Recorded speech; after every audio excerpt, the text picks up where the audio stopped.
Bueno, déjenme presentarles a Jonathan, que ya lo vienen conociendo por acá. Jonathan es amigo de la central de la Escuela de Filosofía, licenciado en Filosofía, es doctor en Ciencias Sociales de la misma universidad.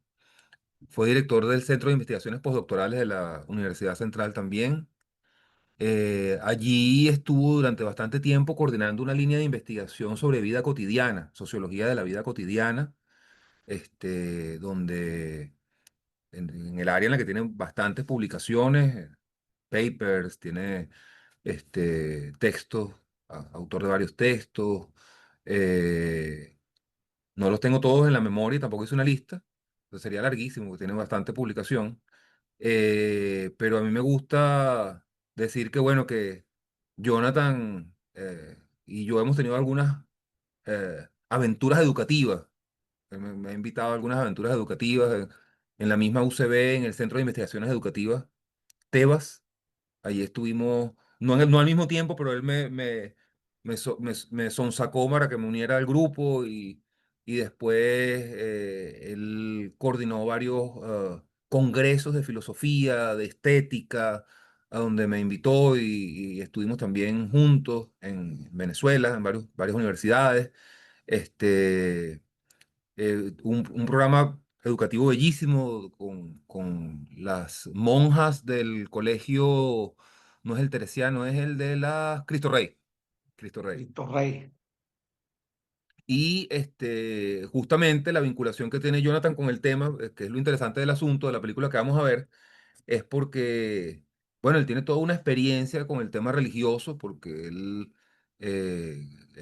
nos ha contado una vocación inicial como hacia el sacerdocio, pues, que después se decantó más bien por la filosofía y bueno, se casó y nada que ver con la iglesia, pero conoce bastante bien de cerca la iglesia por dentro. Es un tema que siempre le ha apasionado, la iglesia en América Latina, el tema religioso, teológico.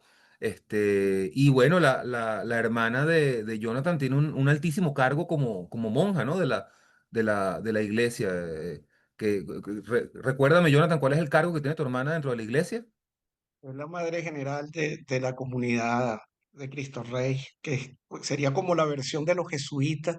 En Venezuela ahorita tenemos por vez primera en la historia que el general de los jesuitas es venezolano y la general de la comunidad religiosa también es venezolana, Arturo Sosa y mi hermana Nancy. Ok. O sea que tiene toda una vida y entiendo pues que la formación de niño, de joven, de adolescente, estuvo mucho en esa dirección. Este, entonces, bueno, esto ha sido un tema, lo conversamos, nos pusimos a hablar un poco sobre la película y tal, y bueno, vamos a lanzarnos un cineforo sobre el tema que nos pareció apasionante. Y yo quisiera que arrancara el primero porque es el invitado, y bueno, los invitados primero. Y segundo, porque la visión de él nos va a dar como un marco de asuntos que para nosotros son muy oscuros, no conocemos, o sea, un mundo, toda la parte de la sociología política interna del Vaticano, tiene una mirada bien interesante en esa dirección. Entonces, bueno, chévere que más bien es un petit comité porque así le sacamos el jugo y podemos darle chance a que discutamos el asunto, que era la idea, ¿no? Entonces, bueno, Jonathan, todo tuyo los micrófonos. Bueno, en principio agradezco a la comisión académica del Instituto de Psicología Analítica de Venezuela. Es un gran placer para mí estar con ustedes en este Cineforum, que es un espacio para explorar la película Cónclave, un drama que escenifica la elección papal. En mi intervención la contrastaré con el cónclave real que entronizó a León XIV. Este análisis examina cómo en esta plaza humana de la Iglesia Las decisiones se tejen entre dilemas morales, intrigas y la imperiosa necesidad de construir puentes mediante negociaciones para alcanzar un consenso de mayoría calificada que conduzca a la elección del Papa. La ficción y la realidad revelan tensiones entre el deseo humano, la fe y la búsqueda de un liderazgo que ilumine la misión de la institución eclesial, que es el Estado más pequeño de Europa, pero con una influencia global. Eh, Dividí en fragmentos, parágrafos, esta intervención. La ficción, una campaña presidencial. Cónclave retrata el proceso como una campaña presidencial donde cada cardenal aspira al papado. Incluso el cardenal Benítez, electo al final, revela su anhelo al pronunciar un discurso en el anfiteatro desafiando el voto de silencio propio de los cónclaves, ejerciendo un liderazgo carismático. La película, con una maestría fotográfica que sumerge al espectador en la penumbra asfixiante de la Capilla Sixtina, no teme acercarse hasta el extremo, con primeros planos que no solo desnudan emociones, sino que los diseccionan, logrando una incisiva penetración psicológica en cada rostro y centrando la decisión en la persona del cardenal, sus ideas, capacidades de gobierno y su adscripción a las corrientes eclesiales, conservador, moderado o progresista. Desde la condición humana, donde todos somos seres deseantes, es lógico que cada cardenal anhele el papado y la norma le da igual posibilidad.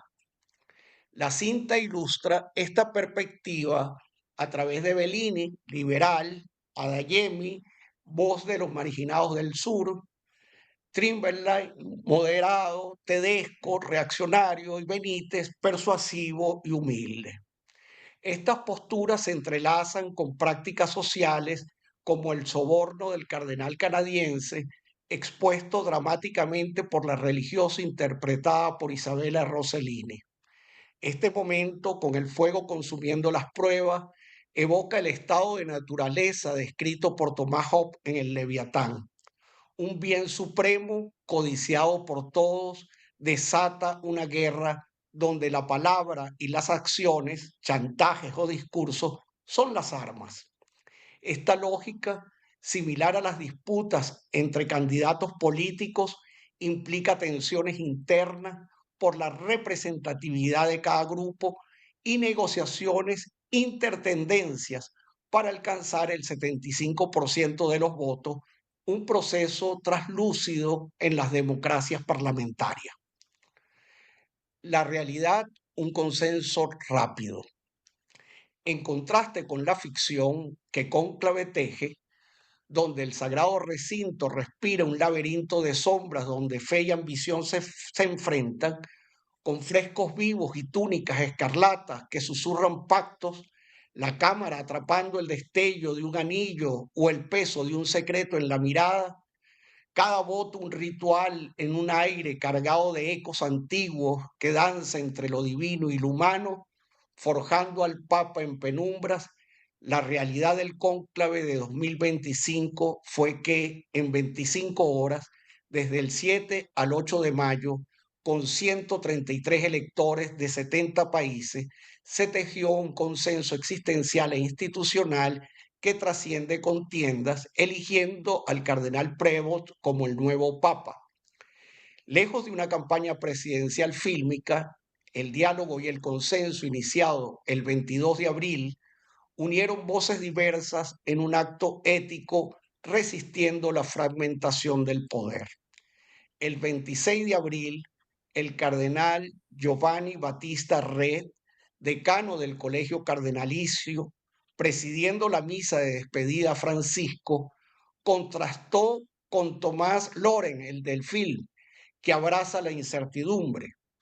Su homilía, la de Re, fue un canto pastoral, exaltó el legado de Francisco, su misión en los confines de la humanidad, su clamor por puentes y no muros, sus 47 viajes como el de Irak, sanando heridas, o Asia y Oceanía, en la periférica más periférica, como lo dijo en su discurso, y su diálogo interreligioso como faro de comunión ecuménica. Este mensaje cristalizó las reuniones precónclave hasta ese día, delineando un liderazgo de reconciliación que fueron de dominio público a partir de los resúmenes que realizó la prensa vaticana. El encuentro entre Trump y Zelensky en San Pedro ese mismo día fue un gesto cargado de significado para la diplomacia vaticana. El Vaticano históricamente ha actuado como un espacio neutral para el diálogo, como el conflicto de Bigle entre Argentina y Chile en 1978, que culminó con el Tratado de Paz y Amistad entre Chile y Argentina en el Vaticano. Este encuentro, Zelensky-Trump, simboliza la capacidad de la Iglesia para convocar a líderes opuestos, promoviendo el diálogo sobre la confrontación.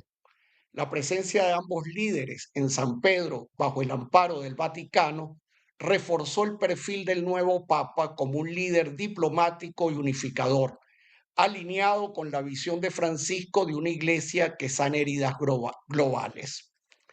El perfil del Papa, un consenso precónclave. La visión de Francisco, proyectada por el cardenal Red, un papa de puentes, unidad, promigración, diálogo interreligioso y misionero, delineó el futuro. Las reuniones precónclave, desde el 22 de abril hasta el 6 de mayo, tuvieron tres objetivos: caracterizar los problemas mundiales, definir la acción de la Iglesia y establecer el perfil del nuevo Papa. Cada cardenal recibió un libro con las biografías de los electores para este fin. En la misa proeligiendo pontífice del 7 de mayo, el cardenal Re invocó la civilización del amor de Pablo VI, ejemplificada por el servicio humilde de Jesús y las tareas del Papa de acrecentar la comunión hacia pueblos y culturas, manteniendo la unidad en la diversidad y la fidelidad al Evangelio. Este mensaje reforzó los acuerdos precónclaves, alineado con Evangelii Gaudium, que fue citado por los cardenales como un eje programático de la institución. Conversión misionera, sinodalidad, esto es, la unión de seglares y consagrados, tanto en la evangelización como en la gobernanza de la iglesia. La opción por los pobres, la reforma de la curia y el diálogo interreligioso, además de abordar la corrupción y los abusos sexuales. El perfil consensuado, misionero, diplomático, unificador, sinodal, mediador, promigración, humilde, con experiencia de gobierno y conocimiento del derecho canónico, acotó la cantidad de candidatos. La elección de León XIV, consenso y trayectoria. La elección de Robert Francis Prevost como León XIV reflejó este consenso. Su trayectoria como prior general de los agustinos desde 2001 al 2013 le permitió conocer los problemas globales de su orden y forjar lazos con la curia vaticana, porque su residencia estaba allí. Como prefecto del dicasterio para los obispos, el dicasterio sería lo similar a un ministerio en un país. Como prefecto del dicasterio para los obispos y presidente de la Pontificia Comisión para América Latina entre el 2023 y 2025, adquirió experiencia y relaciones con las iglesias locales, porque la misión fue la selección de obispos del mundo y el fortalecimiento de las relaciones eclesiales de América Latina con la curia. Su labor misionera en Perú, su defensa de la migración y su origen estadounidense le daba una comprensión de la política global. Lo perfilaron entre los posibles candidatos como ideal. Su formación en matemática y derecho canónico, con una tesis doctoral sobre el oficio del prior local post-Vaticano II complementó su idoneidad.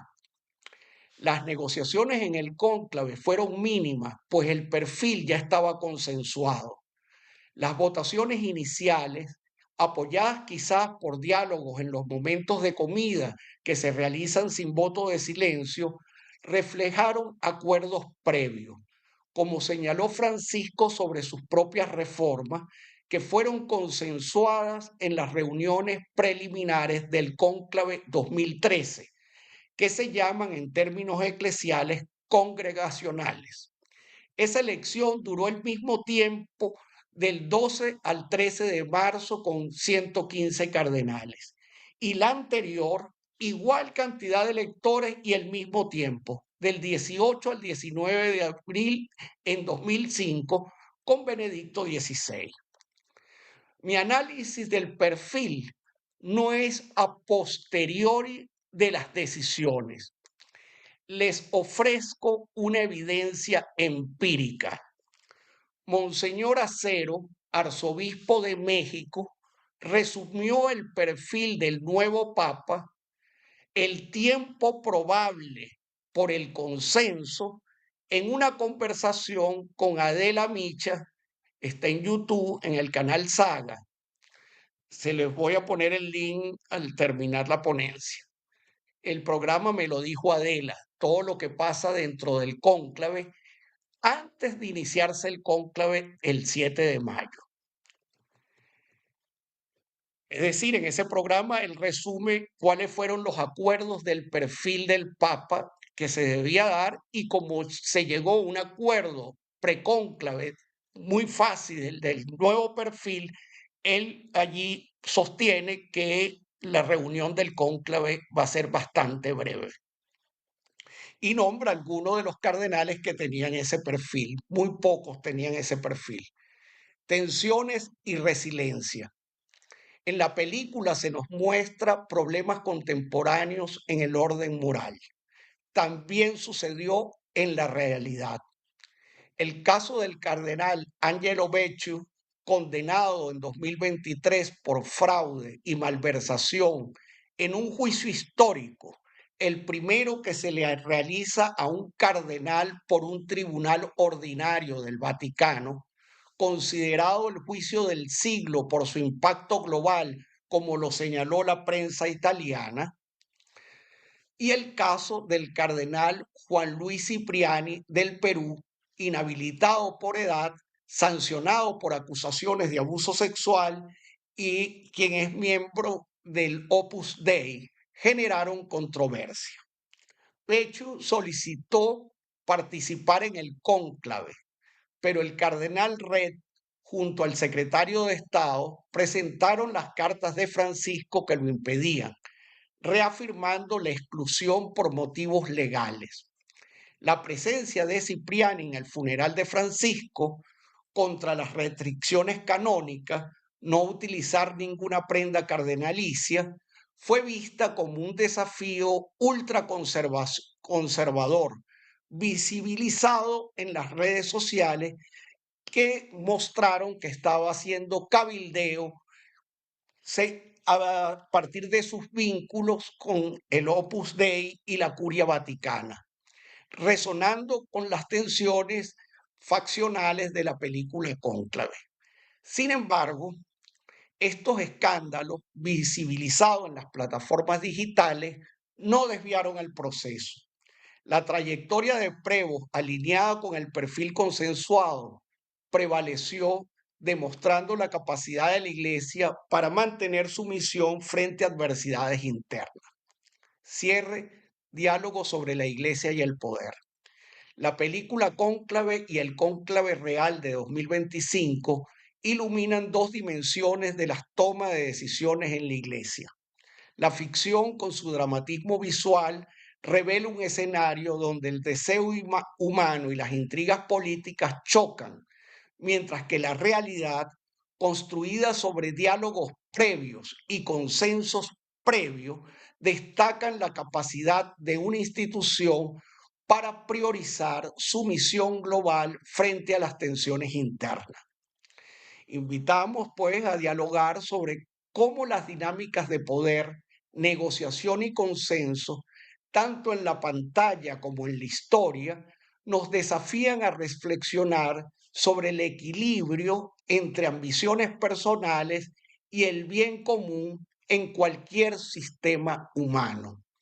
Reflexión que para América Latina, pero sobre todo para quienes somos venezolanos, no es solo un asunto teórico, sino que tal discernimiento es urgente para estructurar decisiones que nos permitan construir una nación donde se celebren las diferencias políticas en su más amplio sentido, firmes contra toda pretensión autoritaria como el espesor más sólido de la práctica democrática, y se construyan espacios dialógicos institucionalmente normados para procesar la diversidad de opiniones, teniendo un horizonte de sentido común, como un proyecto inacabado que nos configura como cultura y país.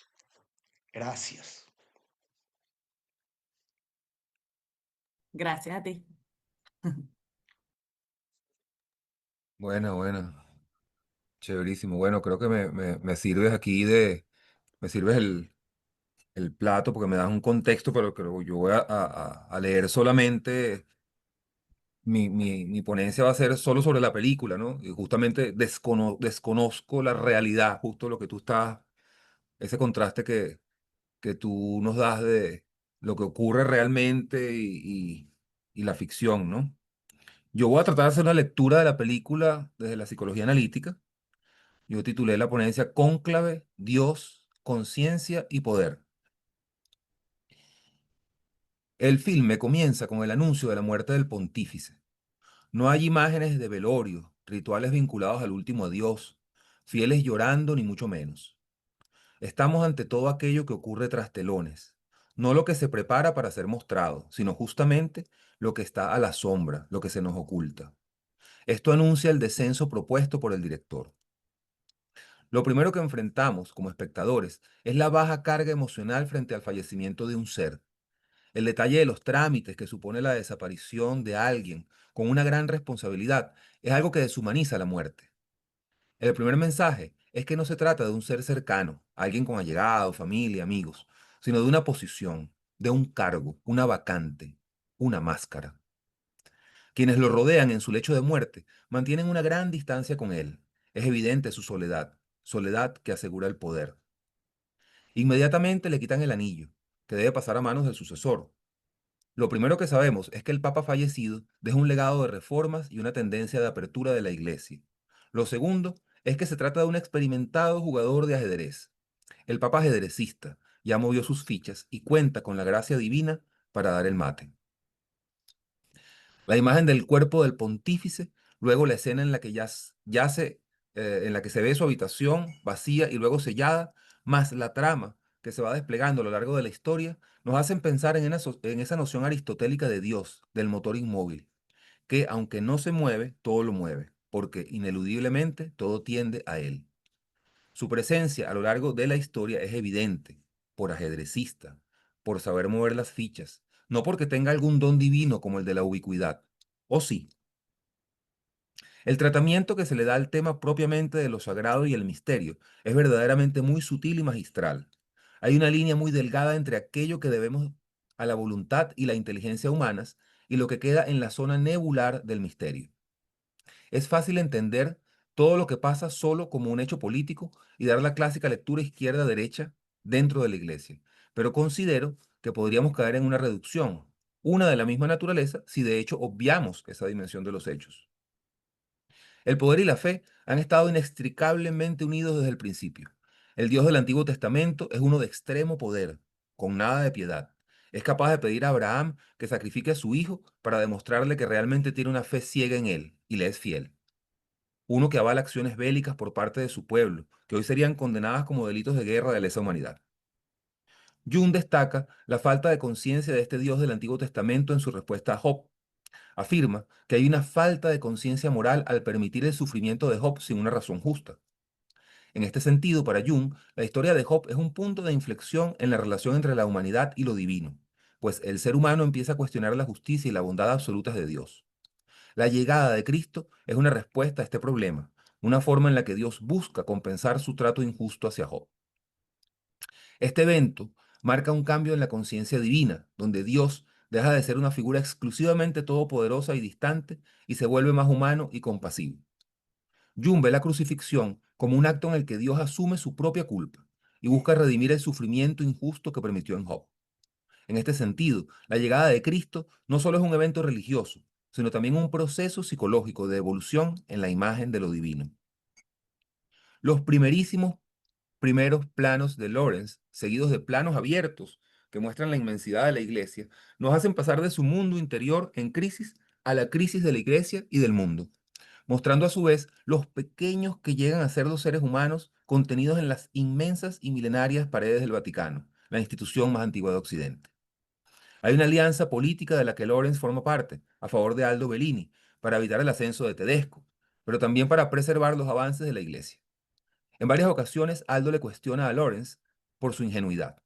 Él hace preguntas como, pero ¿estamos para defender la imagen de la curia o estamos por defender la verdad y por tanto a Dios? La acusación es por hacerse preguntas esenciales, que solo son posibles en la inocencia de un niño. Es paradójico que el garante del cumplimiento del cónclave transgreda las reglas y protocolos, pero es solo cortando el sello de la habitación del Papa muerto que finalmente Lawrence puede lograr una conexión emocional profunda, llorar profusamente y al final descubrir la verdad en relación con Kremlin y sus acciones corruptas de simonía. Ocurren tres cosas en esa escena: transgresión, descubrimiento de la verdad y humanización. Todo en el marco de una habitación oscura que alude a la sombra, pero también a lo íntimo. Fue la inocencia de esas preguntas esenciales que no soltó nunca, siempre estuvo ahí amarrado a ellas, las que le permitieron esas tres cosas que lo diferencian. Es un cardenal que no sigue ciegamente los lineamientos. Ya en su discurso inicial se ve ese proceso de diferenciación en marcha cuando rechaza seguir el discurso escrito del protocolo y apuesta por palabras que invitan al cuestionamiento de los dogmas, a los formalismos, que ya parecen más bien ser cáscaras vacías de un sistema de defensa arcaico. Es allí donde pide elegir un papa que se permita dudar, que no quede preso de los dogmas irrebatibles de su fe, uno que se permita navegar la incertidumbre y por lo tanto facilite el diálogo, uno que entonces se conecte con estos tiempos tan complejos de tanta incertidumbre, uno que, como todos los santos, se acerquen al pecado, esto es, que conozca su sombra y la suma. En su Psicología Profunda y Nueva Ética, Neumann plantea el fracaso de la ética judeocristiana, que persigue el bien absoluto y castiga el mal. Una ética que escinda al hombre en cielo e infierno, bien y mal, blanco y negro, es una destinada a llevar al hombre eternamente al exterminio de la diferencia, a la demonización de la alteridad y al sufrimiento. Cuando Lawrence decide jugárselas por la verdad descubierta, a pesar de que su aliado político le pidió que no develara todo en aras de la imagen pública de la iglesia, queda como única opción frente al cardenal conservador Tedesco. Aldo es el primero en decirle que está ahora en sus manos. Él se lo cree y en la votación, cuando está depositando el voto con su nombre en la urna, una explosión como un rayo destruye una de las ventanas y con los escombros y el polvo entra una luz que ilumina el recinto. Se ve su mirada viendo una parte del fresco de la capilla que es como un demonio. Es la tercera vez que fija su atención en esa parte de la gran obra de Miguel Ángel, mostrándole aquello con lo que se enfrenta, habitantes también de los espacios más sagrados. Lo que parece un rayo del mismo Dios por castigo de la ibris del héroe fue realmente un atentado de un extremista musulmán que se inmoló en una plaza cerca del Vaticano, ya demasiado cerca. Pero, ¿de qué forma aparece realmente Dios o lo sagrado en la vida cotidiana si no es como otredad que irrumpe en la vida de los seres humanos? ¿No son esos eventos fortuitos que cambian repentinamente el curso de nuestras vidas los únicos capaces de poner al más ateo o agnóstico a considerar la presencia de Dios? Esos encuentros, esas coincidencias significativas, que sin ninguna relación causal arrojan significado y sentido, Jung las denominó sincronicidades y constituyen el aspecto más misterioso del análisis. Considerarlas con la seriedad que corresponde nos inician en el camino de la individuación.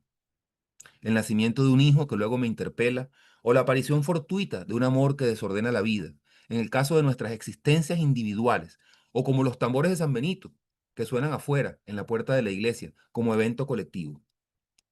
Dios como otredad absoluta, como lo otro, totalmente otro, solo puede manifestarse con la personificación de eso que me libera de mi egocentrismo, de la importancia que estoy obligado a darme en el marco de una cultura narcisista. Reunidos los cardenales con sus ropas raídas por la explosión y con algunos rasguños, deliberan en un espacio que parece ser el terreno más fértil que pudo haberse encontrado Tedesco, el de la polarización. Habla de guerra entre religiones, de bárbaros y salvajes, de la necesidad de enfrentar la amenaza con valor y con la fuerza, aferrándose a las tradiciones y encerrando Europa, excluyendo todo aquello que relativice las verdades absolutas del cristianismo. El fortalecimiento de los dogmas y las certidumbres en un marco de pragmatismo en el que se parta del hecho de que Occidente está bajo ataque. En ese contexto aparece el cardenal Benítez, el que fue nombrado en secreto por el Papa muerto, del que nadie conocía, el que alberga un gran misterio, el cuerpo del misterio, aquel que viene del tercer mundo, donde se celebra el culto a la Santa Muerte, aquel cuyo misterio justamente en medio de la guerra, perdón, ministerio, es justamente en medio de la guerra, donde ve igual cuerpos de cristianos y de musulmanes llenar las calles. En su respuesta a Tedesco, Benítez recuerda el mensaje de compasión de Cristo. Les muestra la necesidad de la apertura. Es la irrupción de esa alteridad dentro de los marcos de la misma iglesia a lo que pudieron asomarse gracias a esa explosión. En la próxima votación, aún la ventana destruida deja pasar un rayo de luz aludiendo a la presencia de Dios y una brisa mueve las hojas sobre las mesas, aludiendo a esa brisa fresca que entra a la iglesia renovándola. Benítez es nombrado papa y Lawrence conoce al final el gran misterio de la divinidad. Cuando Benítez confiesa su hermafroditismo y la decisión del papa muerto de dejarlo en el cargo como cardenal, entiende que el nuevo papa es la creación de Dios, que es hombre y mujer, masculino y femenino, duro por fuera y suave por dentro. La imagen del andrógino como símbolo de la totalidad hizo de este, en varias culturas antiguas, un ser sagrado. En el contexto de extrema polarización, Benítez no solo concilió los contrarios políticamente, sino que lo encarna como misterio, como secreto. Que solo lo sepan unos cuantos refiere a la naturaleza oculta del misterio de lo sagrado. Para Jung, el dogma de la ascensión de María fue un evento fundamental para la psique colectiva de Occidente, un avance en la evolución psicológica del mundo cristiano, antes tan patriarcal. Si María está en los cielos, es parte de lo sagrado. Este nuevo dogma viene a completar la imagen de lo sagrado. Se equilibra la imagen de Dios Padre con la de la Gran Madre. Es la Madre de Dios. Al final, el rayo de luz que entra en la habitación de Lawrence, como una señal del cielo, como un llamado de Dios, lo invita a asomarse y ver unas monjas que salen al patio. Esta escena alude a una nueva mirada, desde otro lugar, desde arriba, desde un ángulo que puede ver las cosas a la distancia, fase de sublimatio de la alquimia. Pero, ¿qué ve Lawrence en esta escena? Toda la película puede ser considerada como una metáfora del proceso de individuación, aquel por el que llegamos a ser lo que realmente somos, por el que nos completamos. Lawrence entra en una crisis en la que se encuentra perdido ante la muerte del Papa, que simboliza la conexión con el sí mismo, el representante de Dios en la tierra, el sumo pontífice, el puente entre lo humano y lo sagrado, lo que conecta al hombre con Dios, al ego con el self. Tiene sobre sus hombros la responsabilidad de restablecer la conexión. Se encuentra en una situación en la que todo se caotiza. Hay una amenaza de extrema polarización y, por lo tanto, el inicio de una batalla campal contra todo lo externo que es considerado amenaza, como si viniese un proceso de psicotización. La iglesia, como una imagen de la psique, entra en conflicto. Sus diferentes polos se enfrentan de forma encarnizada. Lawrence es el ego creyendo todo el tiempo que la solución es neutralizar uno de los polos, de alguna forma tomar partido por el que parece más razonable, pero cada vez se encuentra más decepcionado también de esa opción. El ego se pierde entre opciones, vive la ilusión de que todo depende de decisiones y acciones voluntarias, ante el hecho de que en realidad se ve obligado a tomar decisiones, a actuar. En este contexto, decide hacerse preguntas inocentes. La inocencia le permite seguir conectado con Dios, más allá de la intrincada trama tejida en torno al complejo de poder y control. Es un ego que se sigue preguntando por el sentido profundo de cada acción. Persigue la presencia de Dios en cada acto. En el fondo sabe que necesita conectar con el sí mismo. Es un ego que entra en crisis porque se sabe solo parte y no todo. Pertenecer, formar parte, no quedar solo en el medio de un campo de batalla, son necesidades muy humanas que le invitan a no seguir preguntándose por la verdad, pero por lo que realmente pasó. Eso significaría develar todo y dejar al descubierto a la iglesia misma. Puede ser el fin de todo, la muerte. Saber la verdad es transgredir, es comer el fruto del árbol prohibido del bien y del mal. Por lo tanto, tener conciencia, saber, es lo mismo que salir del paraíso, salir de la participación mística, lo que me hace parte de todo, pero al mismo tiempo inconsciente. Querer saber es en este contexto considerado ibris, porque es querer ser como Dios, entrar en el reino del Padre. Entonces Lawrence entra al cuarto del Papa muerto, rompiendo el sello, obviando la prohibición, con la intención de saber la verdad. Esto supone un riesgo existencial para él y para la iglesia, esto es, para el ego y la psique en su totalidad. Todo está en riesgo. La verdad tiene un máximo costo. Una vez con la verdad en la mano, la tensión llega a su máxima expresión. Las consecuencias desgarran las estructuras de la institución. Las cosas tal cual se conocen fenecen. Para evitar las tendencias regresivas personificadas por el cardenal Tedesco, una vez más Lawrence se polariza y decide entrar a la contienda y cree que la responsabilidad reposa sobre sus hombros y que todo dependerá de su voluntad. Cuando deposita el voto con su nombre, cuando confunde el ego con el self, irrumpe con una explosión la sombra, la otredad radicalizada, que trae luz, símbolo de la conciencia, al interior de la psique e ilumina a Lorenz, que ve al demonio en el fresco de la capilla.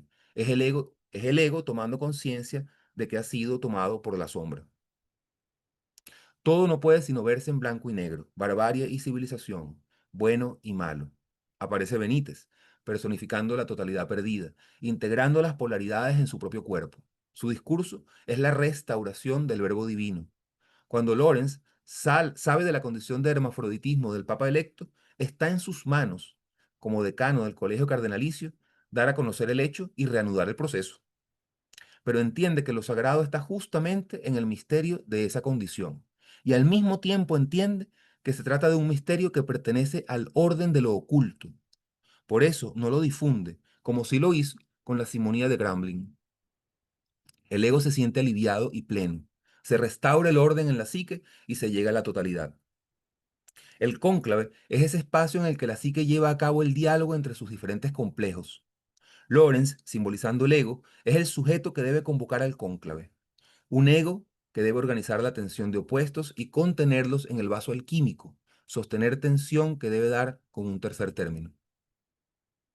Al final Benítez elige el nombre de Inocencio, relativo a la inocencia como condición para conectar con lo sagrado, aquello que vamos perdiendo en la medida en la que vamos dejando de ser niños y nos vamos anquilosando en la postura de un yo defendido y temeroso.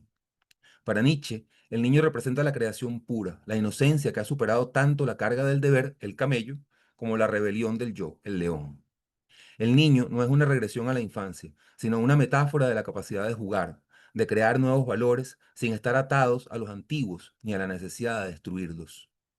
Es el símbolo del espíritu libre que ha atravesado el nihilismo y ha salido del otro lado con una afirmación radical de la existencia. El niño juega con el mundo, no porque sea ingenuo, sino porque ha conquistado la libertad de hacerlo. Gracias. Eh, Bueno, somos todos oídos. yo Excelente. quería comentar una Wow. cosita. Gracias. Muchas gracias por ese análisis. Que cuando yo era niña, con esa inocencia, ¿no? Yo pensaba, no salió no sé qué papa fue el que se murió en ese momento, creo que fue Juan Pablo II. Y yo decía, bueno, si sale el humo blanco, es que se eligió el papa, si sale el humo negro, que no. Y para mí, en mi inocencia, pero también más conectado como a lo sagrado, era como que, bueno, eso era divino, pues, o sea, si salía negro o blanco, no era porque alguien puso un humo negro o un humo blanco, sino porque era, bueno, era elección divina. Y bueno, nada, me acordé ahorita de eso, desde eso bueno, hubo como muchas cosas en la película muy, muy misteriosa, o sea, justo cuando él puso el nombre ahí, pa, la explosión, la cosa, y justamente desde como esas señales divinas que si no estás abierto a verlas, porque estás, no sé, como más racional, más el poder, más esta cosa, este, terminas bueno, no sé.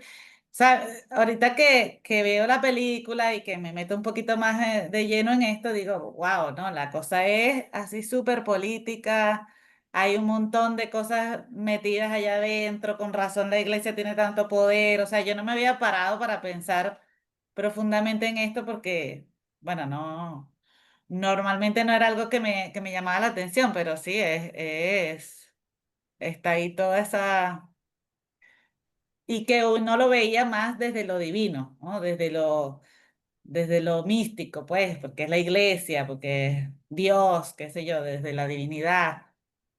Bien Ujú. interesante la película y bueno, la ponencia de ustedes dos me ayuda también a comprender la cosa desde un punto más em, político. Sí, bueno, rápidamente a Jonathan, gracias por tu excelente exposición y mirada desde una mirada sociológica y politológica que hace falta, que esto es trasladable y creo que lo has mencionado a cualquier institución que ejerza una función importante en una sociedad, ¿no?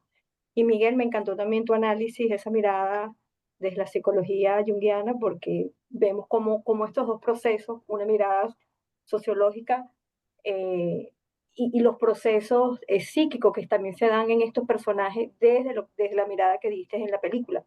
Excelente, ¿no? Y lo que trae Jonathan me gusta mucho porque creo que, bueno, América Latina, justamente para no mencionar solamente Venezuela, y lo estamos viendo en Estados Unidos, es la muerte de la institucionalidad, ¿no?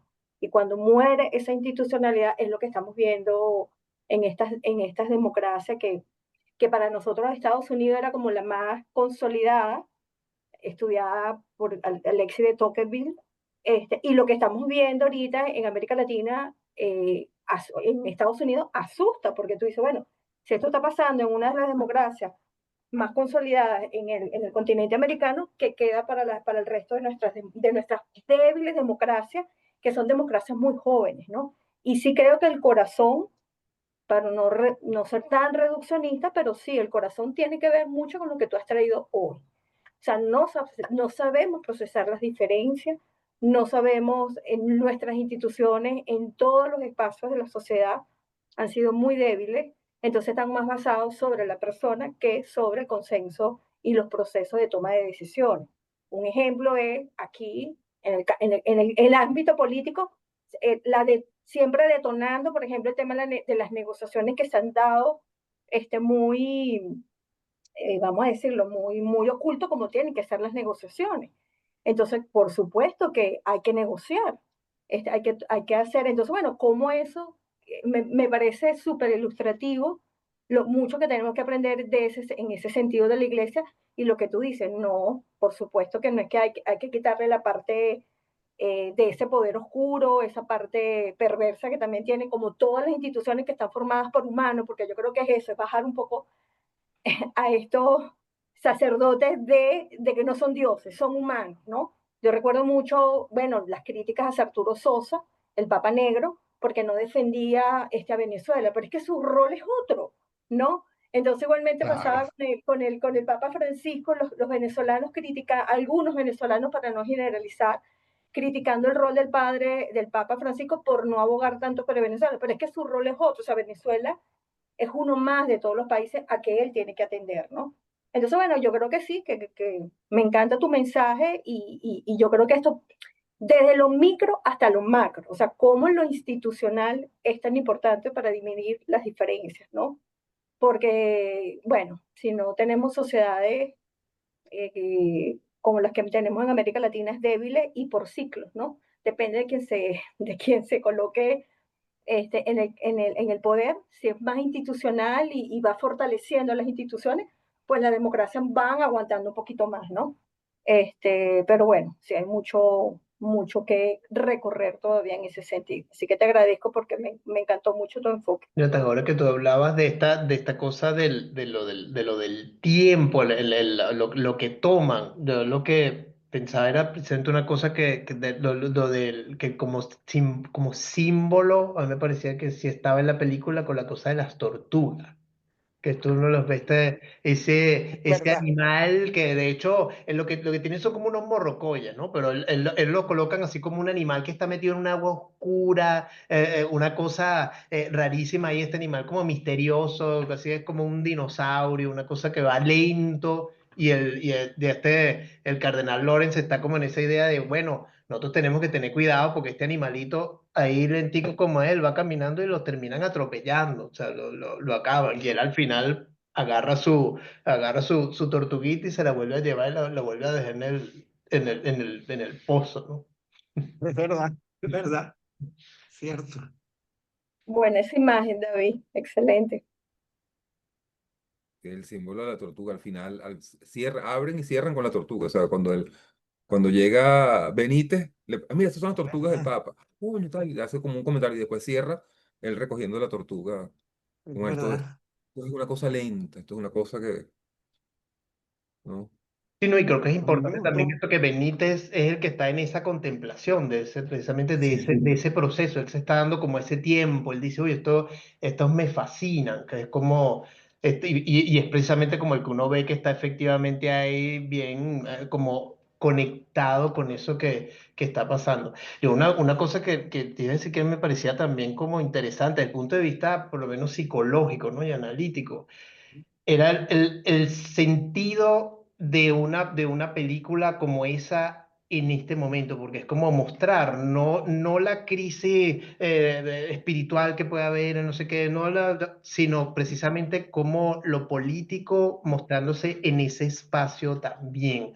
O sea, esta cosa que yo creo que al día de hoy lo político ha penetrado como en todos los espacios, todo está como en ideologías, en la sexualidad, en los mismos cuerpos, en en todas estas cuestiones de género y también ahora, y también con la iglesia, ¿no? Entonces, pues, me parece que es como una película porque de paso está como trabajado de una manera que a mí me parece bonita, ¿no? Son estas personas que están con una intención muy seria, de verdad, de hacer como algo bien hecho y de controlarse y con la conciencia bueno, de que están trabajando y con un poder, ¿no? Que esta cosa apenas la tocan, se van a envenenar los espíritus y y se van a prestar para mucho, para corruptelas, ¿no? Total. Además, fíjate A mí que me está, gustó mucho, Miguel Ángel, tu abordaje, me pareció súper interesante. Este, y claro, voy a cambiar totalmente, más bien voy a decirte lo que me generó tu abordaje, ¿no? Este, oye, pensaba, qué interesante cómo puedes sintetizar eh, la psique de uno, ver la psique de uno a través de los personajes, ¿no? Eso a mí me removió, ¿no? Pensando en las disputas internas que tiene uno con uno mismo. Y esas sombras que uno tiene, ¿no? Y cómo lograr equilibrarlo. A mí me pareció muy interesante eso. O sea, me llama a pensarme. Me llama a pensarme y te felicito por eso, me gustó mucho. gracias, gracias. Me pareció muy linda la imagen del cónclave como ese vaso alquímico que reúne las tensiones de opuestos, ¿no? Como, bueno, yo vi claramente como nos reunimos aquí, hay que convocar, nos echamos cuchillo, pero tenemos que convocarnos, nos necesitamos, o sea, como que ese conflicto interno, eso visto como un conflicto interno. Es que además yo tengo la percepción de que, es decir, a mí me interesa la política por lo psicológica que es, digamos, ¿no? O sea, no hay cosa más psicológica que la política y no hay cosa más política que la psicología al final, ¿no? Uy, No, yo lo veo como, me como gustaría que extiendas esa mirada, porque nunca la había escuchado. A ver, Claro, porque la política es justamente la tensión de las diferencias, ¿no? Cómo ajá. ponernos a convivir con el otro que es totalmente distinto, con el otro que desea lo mismo que yo deseo, cómo nos organizamos para convivir tantos distintos, tantos dispares, ¿no? Y la psique es exactamente lo mismo. La psique se articula en complejos, ¿ves? Y son complejos que están en tensión permanentemente. Y los grandes conflictos humanos tienen que ver con esos complejos de tensión y cómo resolvemos esas tensiones internas. Y que a veces esas tensiones internas las vivimos externamente porque las proyectamos, ¿no? En nuestras tramas vinculares, familiares, relacionales, ¿no? Y muchas veces cuando no resolvemos el conflicto interno, permanece el conflicto afuera con el otro, con mi hijo, con mi esposa o con los compañeros de trabajo, porque no resuelvo mi conflicto interno, no hago el cónclave al final, ¿no? O sea, es la Y fíjate, posibilidad de hacer cónclave y decir, bueno, ¿cuál es el perfil, ¿no? Y para eso se necesita la lentitud, se necesita un cierto estado contemplativo, ¿no? Se necesita una sabiduría La unión de que uno va opuestos desarrollando a los también. golpes, ¿no? ¿Ah? La unión de opuestos también que se ve ahí Claro, hay la con posibilidad, al final, lo que llama Jung, el proceso de individuación, es un proceso de conciliación de opuestos, ¿no? De reunión de opuestos. Los opuestos no entendidos en términos de la dialéctica hegeliana que se unen, ¿no? De pronto en el Estado, ¿no? Sino los opuestos que permanecen siendo opuestos, pero en tensión, en una tensión creativa, ¿no? Es ese en la partido de película. fútbol del que hablábamos con la película Hermano. O sea, es la posibilidad de ese partido de fútbol permanente. Bueno, ¿cómo dirimimos? Uno siempre está dirimiendo entre una parte de uno y la otra. Y en una excesiva identificación con un aspecto y un rechazo de otro, de sí mismo. claro, pero fíjate en el asunto que Lawrence, él sí lo va trayendo como desde el principio, y por eso me nota como ese principio regente que tú lo identificas más cercano así como eso al yo o a una conciencia, y es esta cosa que él tiene desde un principio que lo había visto el Papa que lo deja ahí, y creo que es precisamente por eso, y es la cuestión de la duda, que el hombre está todo el tiempo, eso es el poder sostener esos opuestos interiormente, ¿no? Mantener esa duda viva y seguir ahí, seguir como en esta búsqueda, permitiéndose eso, ¿no? Dudar. Claro, claro, claro. Y bellísima todas las veces que Lawrence entraba en conflicto con Bellini, que era el otro cardenal que era progresista, al que él se sumaba, pero Bellini le reclamaba a él como la falta de pragmatismo, como la inocencia en las preguntas que se hacía, y que al final el Papa sea Inocencio. O sea, me pareció demasiado relevante, como que, bueno, justamente por la inocencia me permitía estar aferrado a esas preguntas esenciales. Coño, pero espérate, ¿cuál es la verdad? ¿Qué fue lo que pasó aquí? ¿No? ¿No? Y al final, esa búsqueda de la verdad, siempre, mi propia verdad, siempre supone poner en riesgo todo. Siempre son riesgos existenciales. O sea, cuando yo estoy en la búsqueda de mi propia verdad, bueno, puedo salir del paraíso, ¿no? Puedo correr el riesgo de salir del paraíso, pero yo veré si me como el fruto del árbol prohibido o no me lo como, ¿no? Pero comérselo supone luego parir con dolor. Y claro, cuando uno ve ese momento de máxima tensión en la película, cuando él rompe el sello, es entrar al reino del Padre. Bueno, uno dice, este hombre, una ibris, ¿no? Pero era la única manera de saber. Y fíjense que es el momento en el que él conecta emocionalmente. Es cuando hay Y que un luto aparece allí. una mujer ahí ¿No? también. O sea, aparece Ah, la... y la mujer del testigo, claro. Pero además, fíjate que además hay todo un tema como de una tensión donde no hay llanto, no hay dolor, donde todo es un trámite, todo es un proceso como muy frío, de mucha distancia emocional. Y es allí cuando él finalmente se conmueve o se permite conectar con el dolor que le da la muerte de ese ser, pues, ¿no? estaba pensando Porque, ahorita, no, no, perdón, muy, muy breve, es que puede ser visto como justamente estos dos mundos, o sea, el humano y el otro que están separados por esta puerta que está sellada, pero él transgrede esto y allí es cuando logra esta conexión. Desde el punto de vista, lo podemos ver junguianamente como la conciencia, él puede hacer conciencia ahí, pero esto no es para todo el mundo. tampoco, es él quien logra hacer eso y conectarse y sentirse como humano, ¿no? Porque lo otro es quedarse en esta cosa dogmática de que, bueno, no, hay que hacer esto, y desconectada. Y él no, él logra transgredir y encontrar la verdad, pero encontrar la verdad es hacer conciencia y conectarse Ujú. con la humanidad, ¿no? Claro. Un dogmatismo y un pragmatismo, ¿ves? Un pragmatismo político que pierde su base psicológica, ¿no?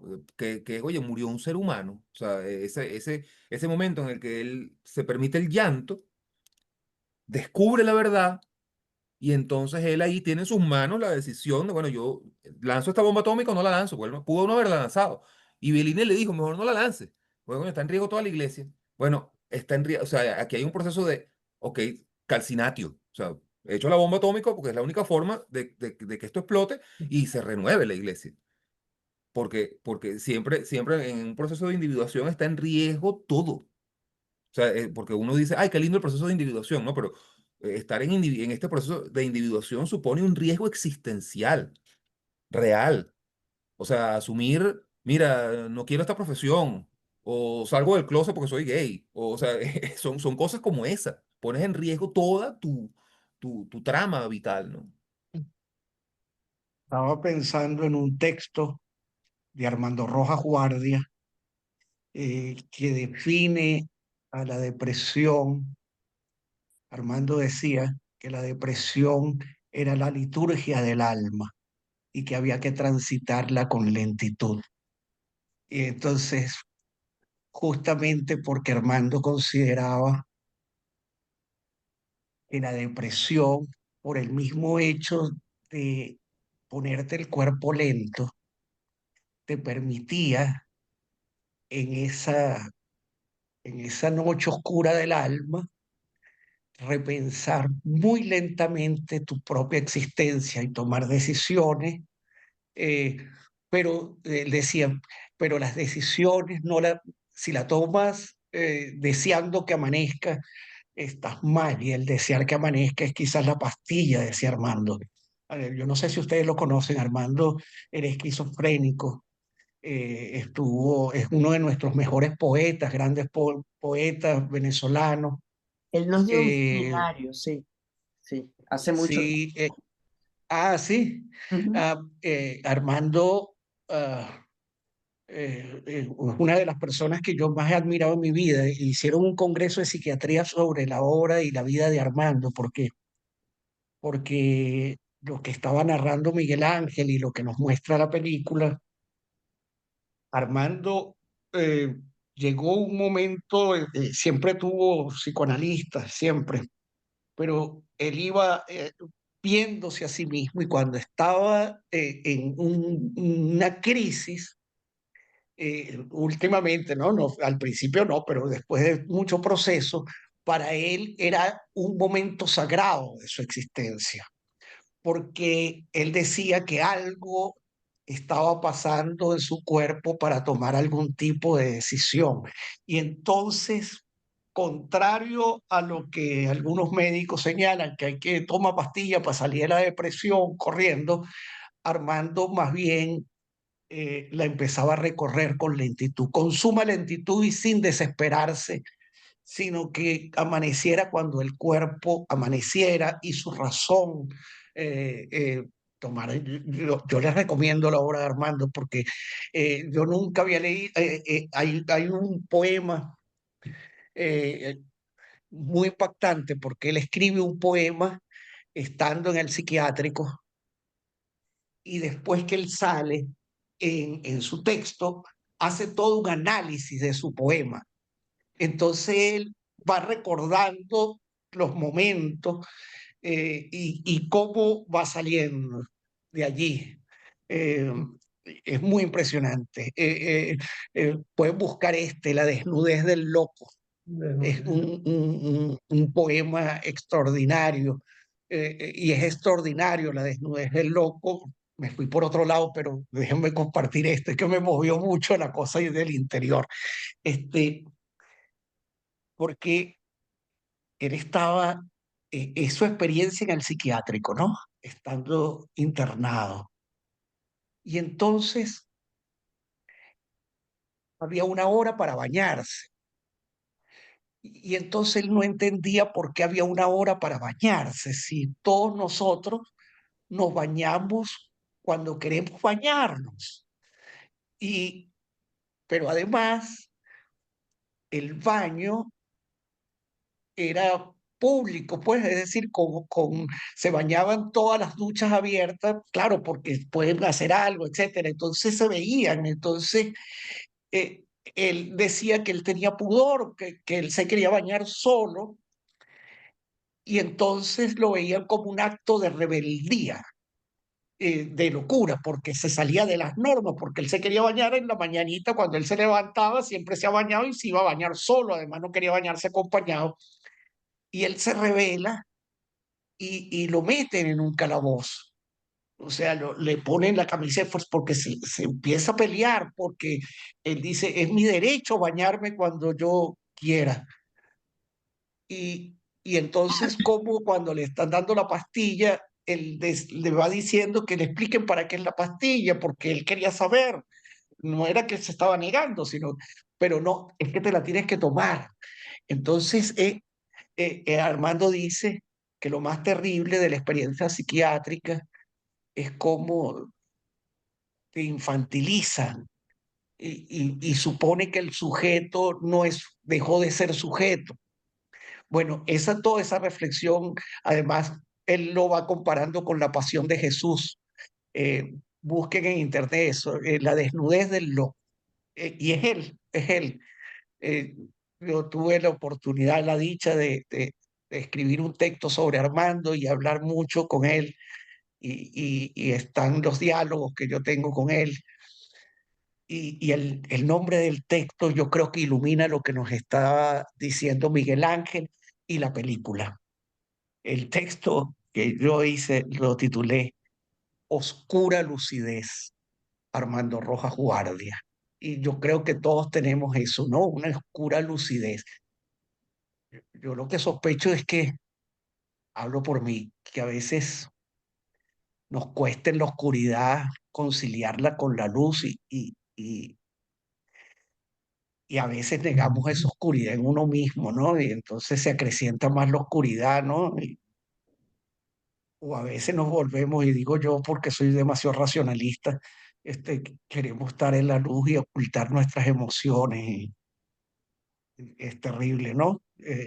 Creo que lo del Papa, la lectura de Miguel Ángel me conmovió porque, claro, es como mirarse a uno mismo, ¿no? De los distintos personajes que tienen uno en sí mismo, ¿no? Más allá de mi mirada política que di la cosa, ¿no? Este, y yo lo felicito y me encanta este espacio, de verdad. Estoy encantado.